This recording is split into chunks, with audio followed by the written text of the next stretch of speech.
how to introduce our first speaker of the afternoon. Would Superman do? Tom Ford has been one of the most influential designers of the past 2 decades, and not only in terms of his work for Gucci, Saint Laurent, and now his own label, Tom Ford. He's also demonstrated so clearly that the right designer's vision, when correctly employed, is a fantastic tool to use in all areas of a brand. His attention to detail ensures that everything under his control is 100% Tom, whether that be the tailoring or the sunglasses, the music or the office furniture, the packaging or even the coffee cups.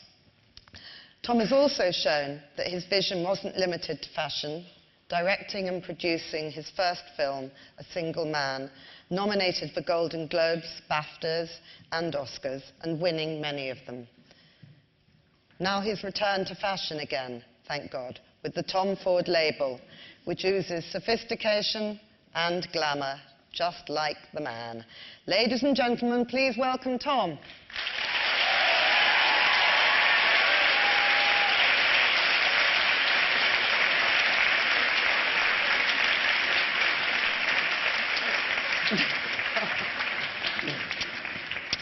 You okay there? Thank you.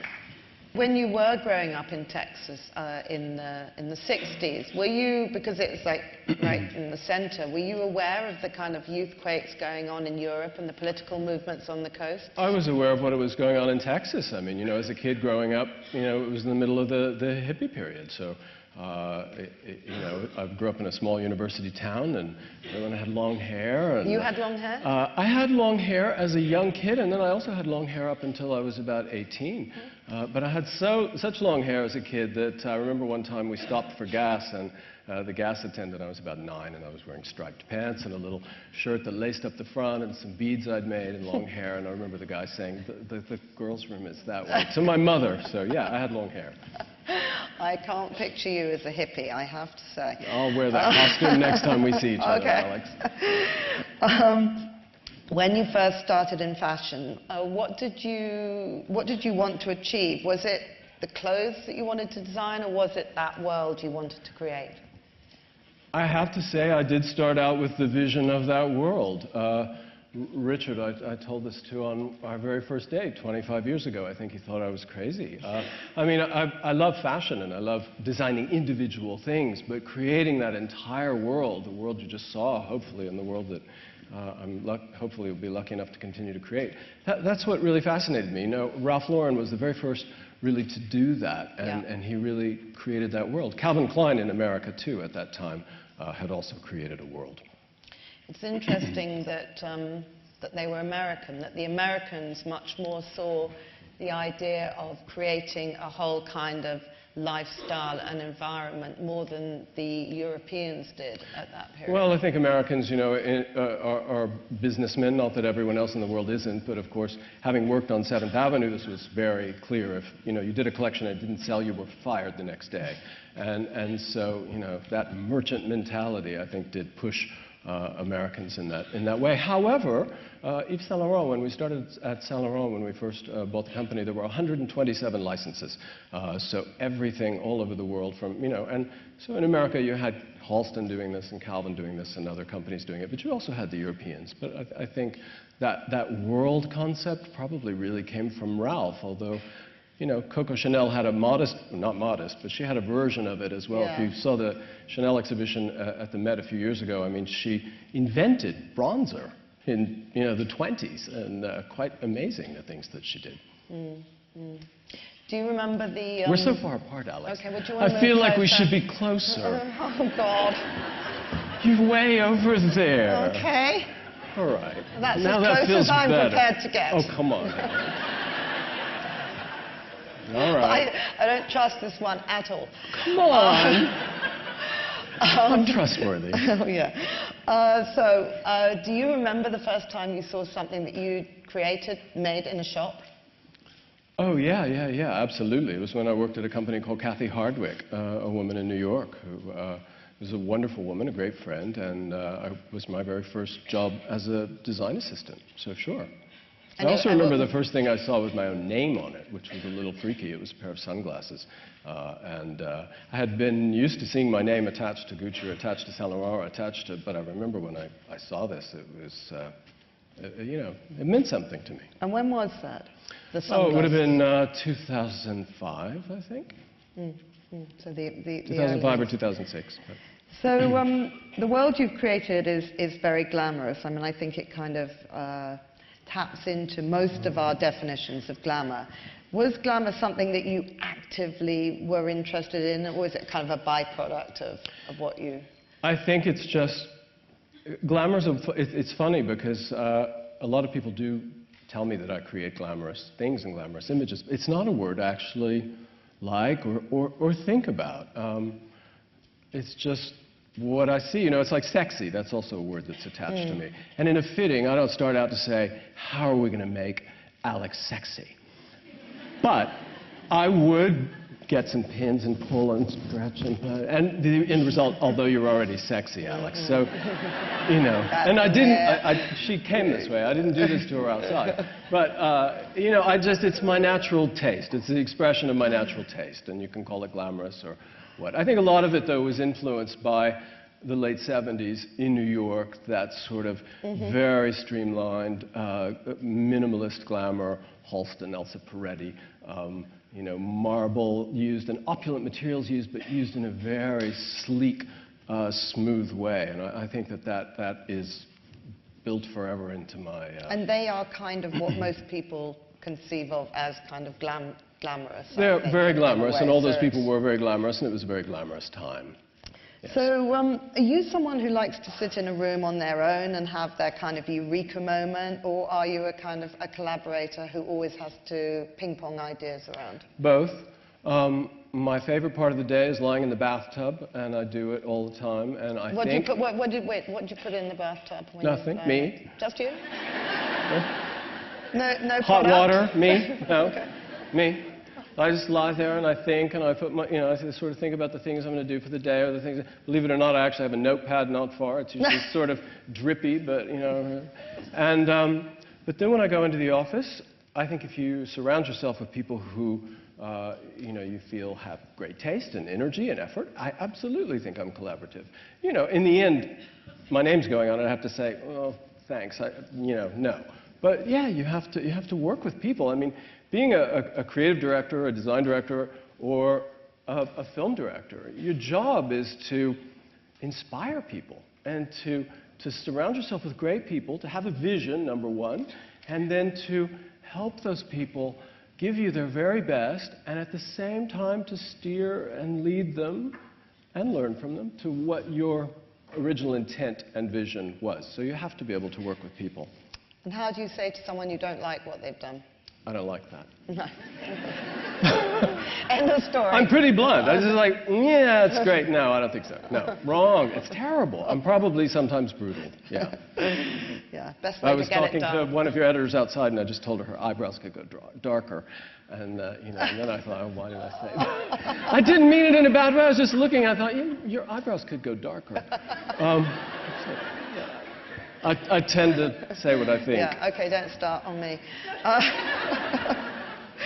I threatened to come out with her book. Yeah, I have to say, I threatented to come out into which. Yeah, which I banned him from doing. She did. Oh, that would have been so embarrassing. Then he was going to read from it, which would have been just the worst. I was going to do a reading. Okay. So let's hear. What are your worst characteristics? What will you own up to? Perfectionism to the point of insanity. It's horrible. And OCD? probably telling people that their brows aren't right, or that their breast implants aren't the right shape, or actually showing them how to massage them so that they become the right shape. Or, you know, honesty. I no longer drink alcohol. I haven't for quite a few years, but I did drink a lot. And I was honest with a sort of mean streak. And I was saying to Whitney, who works with me in the car, a few minutes ago that not drinking after 4 years, it's like a truth serum. It's a different, I just say what I think without the mean streak, but I still say it. So honesty is probably something that What, but you mean not drinking makes you more honest? it's a different kind of honest. You know, had I been drunk, I would have said, your eyebrows look like hell. You know, instead of, you know, maybe your eyebrows should be a little darker. So it's just different. You and Richard have been together for, I think it's 25 years. Yeah. Yes. Yeah, I wanted to know, I know that he should answer this, but you're on stage. How does he deal with the amount of fame that you've had in that time? How does he just deal with me, period? I think that's the question. You'd have to ask him that. But you must know a little bit. Oh, well, you know, Richard, there's no fame at home, let me tell you. there's none of that. Okay. So, Richard keeps me very grounded. You're very open about your sexuality and being gay, so why do you have yourself... Gay, Alex? Where did you get that idea? You've been with Richard for 25 years. That would be an odd relationship. Well, yes, and he's a man. We don't have to put boxes around everything. Okay, no boxes, but all the same. Have you ever slept with a woman, Alex? No.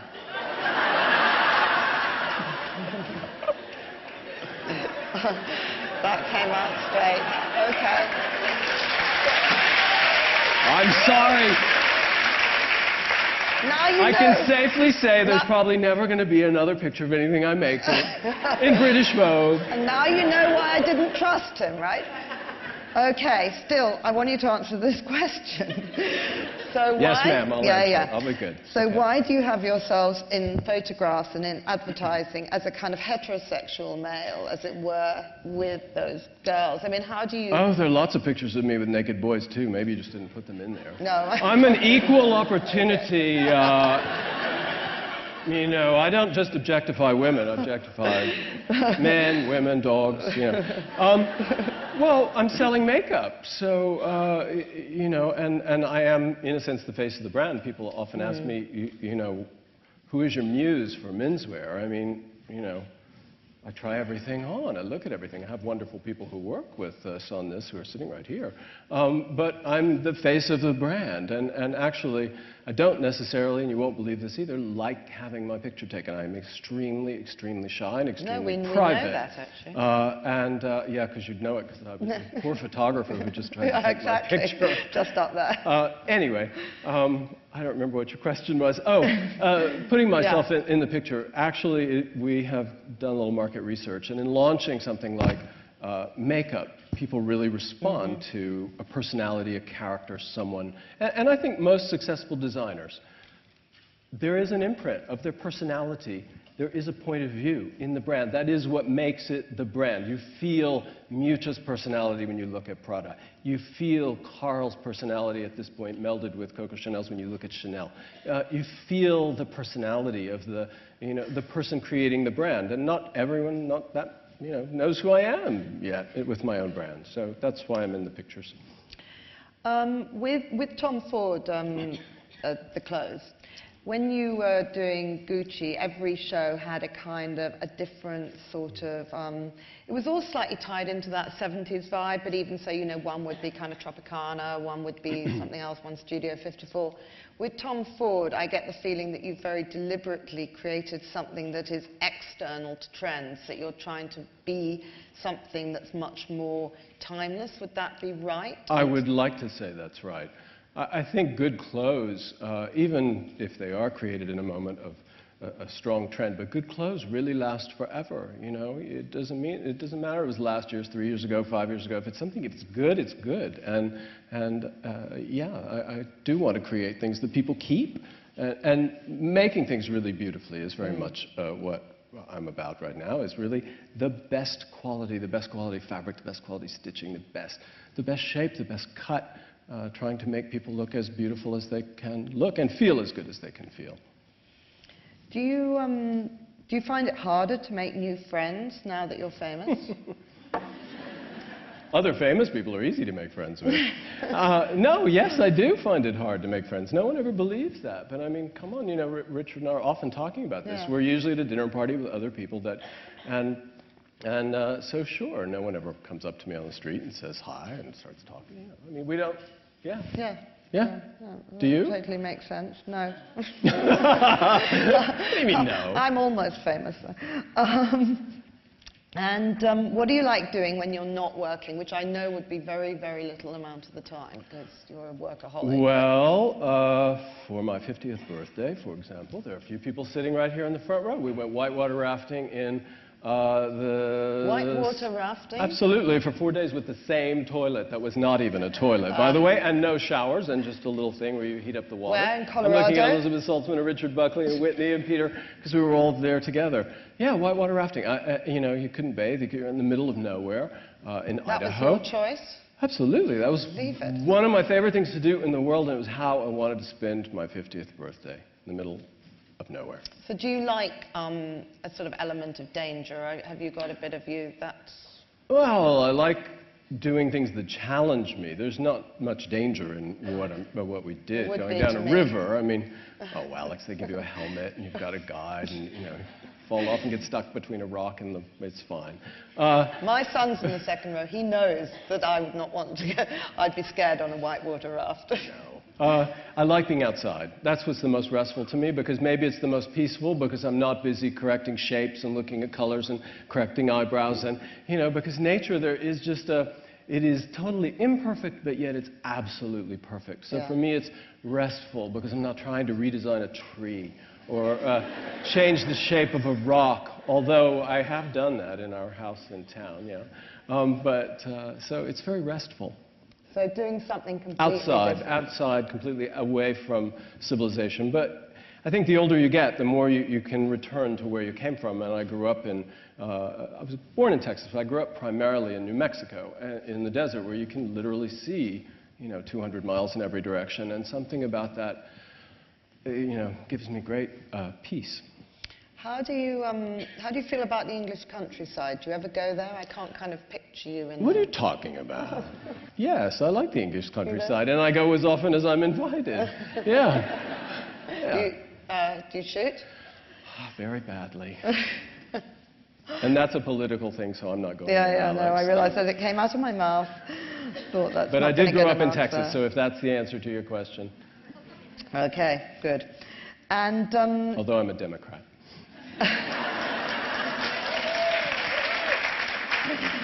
Yeah. You won't find me shooting with Mr. Cheney.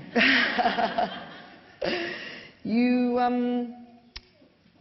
when you made the film, yes, doing something completely different, like making a film, was exposing yourself to a whole new area of scrutiny and criticism. Were you nervous of that element? I know you'd always wanted to make a film. I wasn't nervous at all, and maybe that was foolish. I had such a, in my mind, what I wanted to do was very clear. And again, maybe it's very foolish, but I didn't have any fear, because it was something I wanted to say. It was very emotional. I knew what I wanted to put into that film. I had a lot of moments of fear when I was editing, and I thought I would go home and I would just think, oh God, it's horrible, it's horrible. How can I make that scene work? It's a disaster. What am I going to do? And then you go back and you rework it and you rethink it. It was only after I made the film that people said things to me like, you know, did you realize everyone thought you know, they were laughing. You made this film. I had no idea. I didn't. Yeah, but it was a huge, critically acclaimed film, so it all worked out in the end. It worked out very well. Let's pray it works out as well for the next one. Are you doing another one? Well, as soon as I can sort of design a few more women's collections. I have to say, between the two businesses, designing women's clothes is harder, I think, and the women's fashion business is harder than the film industry. In what way? Well, what you do is perishable in women's wear. Even if you try to make non-perishable clothes, like I do, it is still perishable, meaning that there's a lifespan on the shelf, and then it needs to change, and then it needs to change, and then it needs to change, and it changes so quickly.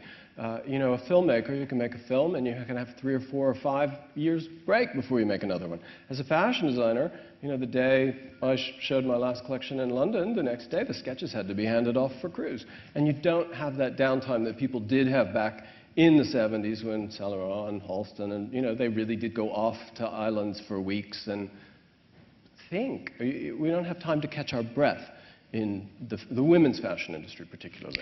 And how do you feel about the whole kind of the question of speed and pace of the fashion industry at the moment, where not only do you have a situation where shops don't have anything on sale at the time people want to buy them, you can't buy a swimming costume in June, you can't buy a coat in February, but also now you've got brands selling their collections for the next season ostensibly straight off the catwalk. I mean, how do you feel about, to me, I think there's something very out of kilter with our timetabling. There is, and it's unfortunately a giant snowball rolling down a hill, and there's not much you can do to stop it. One thing I do find very interesting about it, however, is that you and I have been in fashion for a long time, and always there was one look, one shoe, one skirt length that was right for that season. Now everything coexists. You know, you open any magazine, they're flats, they're medium heels, they're chunky heels, they're platforms, they're stilettos, they're this toe, there's that toe, there's this color, there's lots of pattern. And magazines have started covering it, you know, in the front. There's this look, or you could do this look, or you could do that look, or you could do... So it'll be very interesting to see what happens now that everything is in fashion all at the same time, because it is. And that really also allows women and men to express their own individual taste. But a lot has been written about this recently, is that this moment we're living in now hasn't really moved. You know, it's still, you can take pictures from the 90s and now, even graphics and everything, and we haven't moved. We're kind of everything all at the same time. It's very interesting. So I don't know where it's going, but it's interesting. The only thing you can ever do to sort of cap that is to be a part of your time. So I think that's the greatest thing you can do, is to, since we do have this snowball, look at it, observe it, and then react to it. And that's what you do. And you've now got all this, the makeup. And you're not wearing my polish. No, Chanel. No. I was reading your book.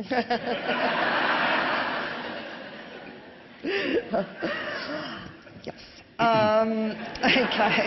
Oh, you've stopped me. Okay. So, but I do know that the makeup is very, very good, even though I'm not wearing the polish. But I have tried lipsticks in particular. Fantastic. Red, very good if you get them on your finger and then put them on your mouth. Believe it or not, I've had them on, and not at a drag party. Right. No, I mean, really, you know, you put all the things on, you test them. How does it feel? Is it too sticky? Does it go on well? Does it, yeah, know. That's what I was going to ask you. Oh, I'm very involved in all of that. Do you wear any of the products yourself? I put every single thing on. I don't wear it around on the street, right. But yeah, I want to, you know, how does it feel? How does it cover? What does it do? You know, I haven't had all the eyeshadows on. But I've sat, you know, and worked on girls with everything to make sure it blends well. But sure, you try all those things. It's important. You know, I'm accused often, and I'm surprised you haven't brought it up, of being what's called a control freak. It's the next question. I think when you buy something with someone's name on it, you should know that they themselves worked on it. And it was just exactly the way they wanted it. Not this way, not that way, but that way. So I don't see anything wrong with that. Are you able to achieve that? I mean, you have to work with a big company to produce those products. How much do you have to compromise, or are you really able to get every detail exactly? I think most of the time I'm able to do it, yeah. You have to choose great partners who share your vision, who have the ability to produce what you want to produce. And yeah, I mean, I kind of kick a lot if I don't get it until I get it. That's what you have to do. It's a battle. It's a battle. When you're going to have a battle with somebody, do you get on the phone yourself? Absolutely. And have it? Yeah. Yes. And do you phone or do you email? I am more of an email person. When it's something really serious, I do phone. Yeah, pick up the phone. But I'm an email person. I don't even actually have or carry a cell phone. And my friends can attest to that. I'm so, you know, it's all day long, things, emails. I can't stand to know that someone could reach me at any moment. I don't carry a cell phone. I suppose that makes me sound spoiled, because now you're thinking, oh, he doesn't need to carry a cell phone. Yeah, because you're like the Queen. Someone else carries it for you. Okay, Alex, the gloves are off now. Okay, well, that's a very good moment then to open the floor to other people's questions. Can we turn the lights down fractionally, because I just can't see the hands. Okay. Why don't we start here in the middle with the Hello. grey. Who's talking? Who's talking? Just there. Hi, Can you see? Hi. Hi, I'm Joanna. I wanted to ask you about your way of doing a fashion show, because you've actually gone back to doing a very intimate fashion shows, where you actually present your products or your creations. And another part of the question is, what do you think about bloggers being new fashion critics? What was the second part? The bloggers being new fashion critics. What do you think about that? Okay, so those are two questions. Yeah. I've got to try to think of your first one again. The reason that I present in a very small, controlled way and do it myself is that so much of what makes my clothes, I think, special is the lining, the stitching, the cut, the shoulder pad, the shape. And you can't see that on a runway. I mean, on a runway, in a way, you almost have to exaggerate things a bit so that they read, so that you can see them. And in creating clothes that I hope will last a long time, it's best if I can actually show these things in the way that the consumer is going to respond to them. And having done big shows for a long time, I'll equate it maybe with being a publicly traded company. Sometimes you start to do things for the short term. You know, in a publicly traded company, you might make decisions that you wouldn't make if you weren't worrying where the stock price was going to go the next day. And in a fashion show, sometimes if it's big and you know it's going to be reviewed the next day all over the world, you might make decisions that you believe in a little bit less because you're worried about the review. And I didn't want to have that pressure. I wanted to respond to the customer. Fashion bloggers, again, this is the world we live in. I don't love it, hate it, not. It's just part of the world. You have to take it in and you have to respond to it. I chose to respond by pulling back to a more intimate way of showing clothes. I have to say, though, as we grow, I am not sure that I will be able to maintain that, because this is already, 2 days of me standing there talking at 9 o'clock, 9:30, 10 o'clock, 10:30, 11, so. Okay. Let's go up to the top. How about over there? Yeah. Hi, my name is Chris. I'm a fashion communication and promotion student. And you touched on it a little bit before, but I wanted to ask, do you think having set times for Fashion Week every year, particularly for women's wear, because you said it's much more intense, do you think it's a bit restricting, like having set dates that you have to release collections every year? Or would you prefer to have the freedom to put out collections It would be whenever? great to just put out a collection when you felt like it. Really, because it would mean that, hey, I'm really inspired. There needs to be a change now. And then you make the change. But you have to look at reality. You have stores. A lot of people work in those stores. The customers go into them. They need to see new merchandise. They need to walk in 6 weeks later and buy something else, and 6 weeks later and buy something else. Otherwise, you can't be in business. And in order to produce these things, there needs to be a cycle. So fortunately, unfortunately, the reality is that to keep the business running, there has to be a cycle. But yes, theoretically, it would be wonderful, because fashion doesn't need to change as often as it does. It only needs to respond to changes in life. And there are a lot of seasons where you think, well, I still really like what we did last season. But you can't do it, because the customer who liked it, bought it, has it, and it's on a markdown rack next to your new merchandise. So it has to be different. Amy, have you got... Hello. Hi, Tom. I recently watched your documentary that was done on you a few months ago, and I was wondering, what was it about this point in your life that allowed you to expose more of your personal life and career? Are you talking about the Oprah documentary? Yes. Well, I love Oprah. I trust Oprah, and she asked me to do it, and I felt safe and secure doing it. Okay, thank you. Let's go back up to the top there. Yeah, I can hear you. Hi, I'm from India and I'm on a fashion label. And you just stepped into India, and in a market where everything is becoming more globalized and generic,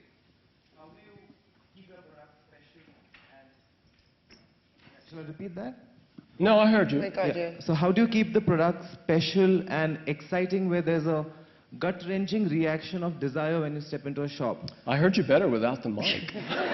That's all I heard just then. So you're a fashion designer. You have your own label. You're in India. And how do I what? Yeah, in a world where everything is becoming more globalized, Yes. generally, how do you keep the product special and exciting across cultures? Yeah. Well, we have a terrific partner in India, and actually we've made very special things for India, special menswear pieces, and we have a direct dialogue with our partner, and when he asks us for something, if it's something that fits into what I see as my world in relation to that market, then I make it for that shop. Women's wear, the same thing but less, because our menswear is much more developed at this point, and we're much more able to customize and make things for men individually. We are set up for a hybrid between a tailoring and a designer brand. So we can make very specific things for men. We cannot yet do that for women. We will be able to do it soon, I hope. Hi Tom, I'm Annabelle. I wanted Hello. to know, hello, when you first moved to Paris from the US, if you found it intimidating, or if you found the fashion sort of circles there hard to permeate, and if you ever had any moment where you were just like, maybe I'll go back to New York. Or Did you just move here from somewhere and you're having this moment? a few years ago, yes, from Toronto. I moved to Paris to go to Parsons in Paris. So I had a kind of, built-in place to go and group of people to know.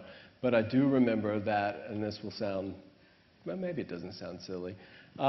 I walked around and cried for about a week, just because it was so beautiful, and I just couldn't believe I was really living in Paris. Too beautiful, yeah. Okay, thank you. Yeah. Oh, sorry. Yeah, the green? Yes, the lips. Yeah. You should show everyone those lips. Those are good. The mic's coming down. Hi, I'm Hi. Priya. I just wanted to ask you, when setting up a business, what would you say would be the best way to create sort of a brand equity when not having that much money? Because I feel like you're a genius Oh on just God, that. these words, equity. I'm a fashion business student, so we're brainwashed. Equity. I would love for that word to be banished. Although we all need it. Tamara Mellon didn't like private equity, but anyway, what was your question again?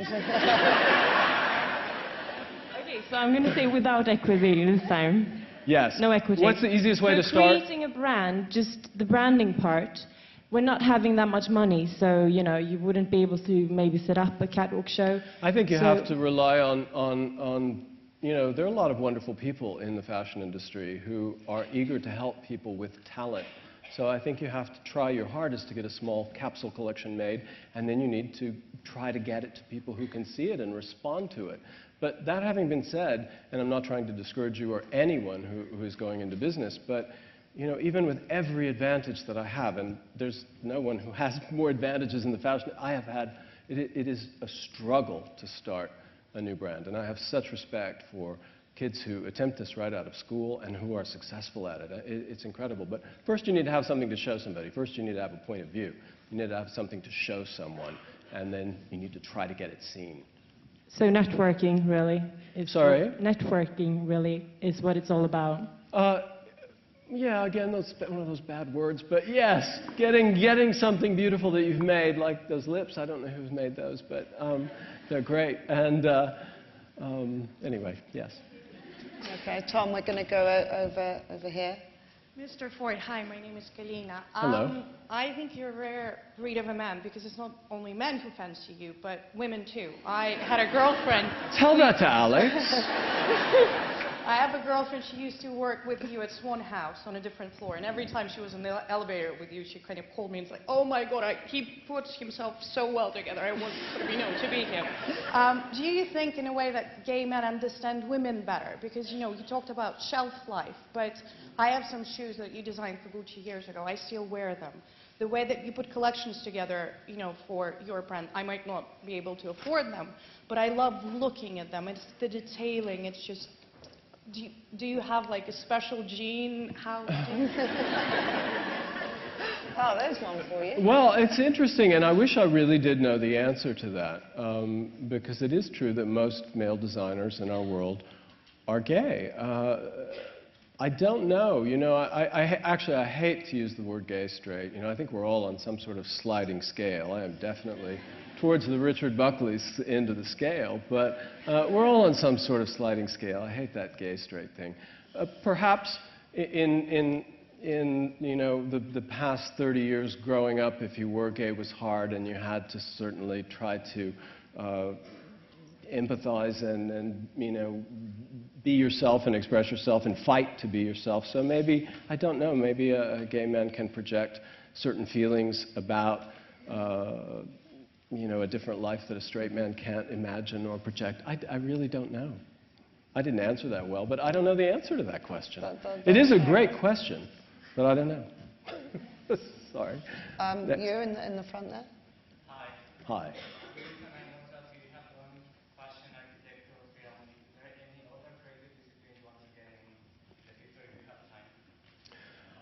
Well, I would like to make more films, and I would like to design more collections, so I'm pretty satisfied, I have to say, with, I mean, that doesn't mean I want to quit, but I mean, I have, you know, I'm able to indulge my love of architecture and building stores, and you know, so I'm very engaged in everything I do. I kind of imagine myself as an old man, hopefully in my 90s, living in New Mexico, being a sculptor, with my dog, and not having to, you know, sort of perform, and just making things that I love, but I don't know. I'm very happy and very lucky. How about the back there, man in the grey shirt? Yeah, you just turned around. Yeah. Hello. Hi, Jack. I'm lucky enough to be part of your Tom Ford Beauty team in Selfridges in Manchester. And obviously, as everybody's seen, it's the most recent thing that you've done. What is it that inspired the whole brand? I'd love to hear it from yourself, and why now? Say that again. I'm sorry, that mic is... just say it without the mic, just the last line. What is it that inspired the whole brand? I'd love to hear it from you. The whole brand or the whole cosmetics collection? Did you say cosmetics collection or brand? The whole brand. Oh, the whole brand. Well, that you know, when I left Gucci in 2004, I had no intention. Oh, the cosmetics. See, cosmetics, you thought you knew. One of the first things that I did after I decided I wanted to come back to fashion was to work with Estee Lauder on what was then called the Tom Ford Estee Lauder collection. But I did that knowing that after that I would be doing Tom Ford Beauty. I have always loved beauty. It is artifice in a sense. It is like painting. It is being able to have a character. It's also correcting architectural things on your face with, you know, light and shine. And it's something that I love and I'm very passionate about. And it was one of the very first things that I wanted to do when I knew I wanted to come back with a collection under my own name, even before I was ready to do clothes. It just takes a long time to develop cosmetics. On the I'll corner let you there. pick. Yeah. Hi. My name is Caroline. I love your range of colognes and aftershaves. I wear them as well as my husband, but I want to know which was your favorite out of the many. I tend to wear Tobacco Vanille more than any of the others, but I like all of them, which is why they're on the collection, and I love strong fragrance. I mean, when I put it on, I put it on, I put it on. And then I walk past a different one, you know, and I put on the amber, and I walk past Grey Vetiver, and I put on the Grey Vetiver. You know, and I love fragrance. I love strong. What are you wearing today? Today I'm wearing Neroli Portofino. Oh, nice. Because I have a little bit of a cold, and Tobacco Vanille sometimes it's like being around someone smoking. You know. I like the Tuscan leather. It's beautiful. Thank you. Yeah. Thanks. Amy, do you want to give the mic to someone? Hi, I'm Liberty, and I was just wondering, like, how you first got inspired to be in the fashion industry, and like when and what you did. This sounds like a made-up story, but it's really true. I was in Moscow in 1984, and I had eaten something that didn't agree with me, and I'd stayed behind, and I was getting ready to be finished with school, and I was tormented about architecture. It's so serious, it's so serious. And I realized, you know, when I was building my architectural models, I was always more concerned about what the little people looked like standing inside, what they were wearing, and when I was given a project to choose, I did a dressing room, you know, and it was like, boom, it was one of those moments, just like I sat straight up in bed at 2 o'clock in the morning. I thought, I need to be a fashion designer. I have to be a fashion designer. And that was when I decided to be a fashion designer. Thank you. That's great. Here in the second row. You guys. I was just wondering, since you're so obsessed with cutting and tailoring and being perfect, what do you think you'll do to couture in the future, or is that, do you not think it's viable? Well, oh, it isn't that I don't think it's viable. In fact, when I was younger, I didn't think it was viable. I think it's viable now because it's like, it is art, you know? You know, people spend millions of dollars for a piece of art, and couture is art, you know, so you have to think of it that way. It is sculpture that you wear and moves, and it requires such skill and labor, and I have much more reverence for it now than I did when I was young, because when I was young I was thinking, oh, you know, what does it mean? No one can afford it, no one can wear it. You can't look at it that way. You have to look at it as art. At this moment in time, never say never. I don't have any intention to do that. The kinds of clothes I make now are couture-like in that they do require an enormous amount of handwork. I'm going to take one from the top with the red hair. With the red hair. Yeah, well. Hi. Hi. Actually, it's just died yesterday. Oh, okay. Thank you. It looks good. I mean, you're very Toulouse-Lautrec from here. Yeah, hello. Actually, I wanted to introduce myself. My name is Manuela Lanza. I'm a journalist, Italo-Spanish journalist. And this is Manuel de la Vega. He's the fashion designer. He designed this dress. And you look beautiful, by the way. And he did all my look. Right. As a journalist, I say, you think about my image, and I think about the words. We are from Spain. We are part of the lost generation of Spain, young dreamers, I would say. So my question would be an advice for us who moved from Spain to the UK, hoping to work within the fashion industry. Myself as a journalist, himself as a fashion designer. So what would be the advice, especially for him, who is a fashion designer, to be successful within this tough and demanding fashion industry? Okay. Equity and networking.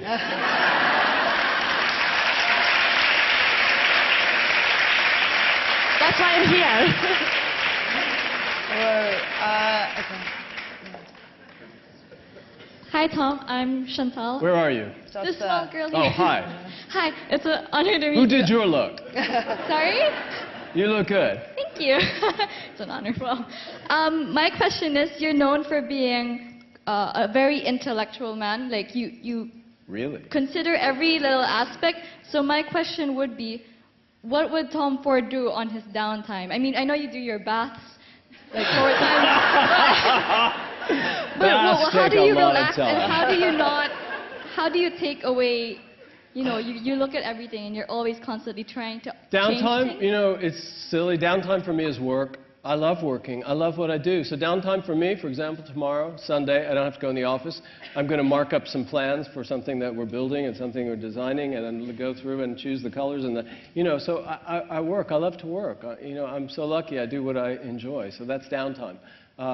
Otherwise, it really is staring at my tub and looking at the ceiling, which is a meditative thing, by the way. It's not that I don't know, overly obsessed with cleanliness.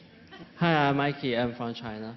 I'm just wondering, I love your film very much so, Thank you. I want to know which director inspired you the most, and how often do you take inspiration from film into your fashion designs? Oh, a lot, but you know, film, certainly for me, and I think for many people, things that never really happened because they're just movies are so much a part of our history, our childhoods, our dreams. Worlds that never really existed in our heads become things that really existed. You know, I love Los Angeles. One reason isn't the LA of today. It's that LA in my head is all these other things and all these other films. And, you know, people saying things to each other that weren't real. They were on a set. In fact, I know I'm coming back around to the answer of your question, but one of the most exciting things for me as a film director was sitting there on my computer typing, no, she wouldn't say that, changing that, okay, she'd say that. And then when we were on set, and the room was built, and it was exactly the room I had imagined, and here was this woman walking across the room saying exactly what I had written, And he responded exactly the same thing. And it really was real. Granted, they were acting. It actually happened in space. Those people wore those clothes. They did what I had created. And it was an amazing, amazing thing. I know I didn't answer your question. I got off on a tangent. So quickly tell me what your question was again. Oh, which directors? I mean, God. Wong Kar-wai as a contemporary director, amazing. Hitchcock, I mean, every movie Hitchcock ever made. But then I love old films by George Cukor, which are, much more light. But however, there was always real substance to them. I mean, that's a hard question because there's so many directors that I admire, and from different periods and different moments in time, depends on what you're looking for. Of course, I love Almodovar. I'm glad that I love your favorite. In the second row with the glasses, yeah. Hello. No, just got one here at the... Oh, you can't make her sit down now. No, when she do the next one. She had her moment. She stood up. Where are you? Carol, I'm sorry. here. That it was so powerful, at the same time incredibly visually beautiful, and I wondered whether your sort of obsession with the image was at all inhibiting in getting across Isherwood's plot and story. Well, and the I depth of altered quite a bit that plot and that story. If you've read the book, it's a wonderful, beautiful, beautiful book, but it is an internal piece. I mean, nothing actually happens. George is not going to die from a heart attack. Charlie is not who you see in the Julianne Moore character. It's all in his head. I'm sorry, can you not do that for a second while I'm answering this girl, just because I'm distracted? I don't even remember your question again. Was your no, the most important thing to me in that film was the emotion. You know, that's what I really wanted to capture, was the feeling and the emotion. Style without substance, you know, is just surface. Now that having been said, as a storyteller, I am a visual person. And so, you know, and I remember reading that filmmaking was really, you make a silent film. And you just put in words when the actions and what you're watching can't express it. And I was aware of that while I was... So you do conjure up visual imagery that helps you tell your story. And the lady who stood up and had to sit down again. Oh, good. Yeah. Oh, thank you. I'm Venturous Isabella. I just wanted to ask, you have some amazing photographic images for all of your designs and your products. Do you get involved with all of that? I shoot a lot of them. Yeah, most of the last campaigns I've shot, and all those lookbook pictures I shoot, and yeah, I photograph them a lot. But that's only after having... I couldn't do it if it weren't for the marvel of what you can do on a computer today. Let's just say my photographic skills would not be, you know, and I've had the great fortune of working with great, great, great photographers. So yeah, I'm extremely involved. I'm certainly on set and working if someone else is shooting the picture, and often shooting it myself. And sorry, one last thing. What advice would you give someone that's trying to break into the industry? Into the as a photographer? As a photographer or a designer. Well, equity and networking. No, I mean, you have to have something to show people, and then you have to try to find those people and get to them. I stood in the lobby of a building in New York, 575 7th Avenue, with quarters, because there were no cell phones then, and I called this woman who eventually gave me a job all day long, every 10 minutes. And she will tell you that this is true.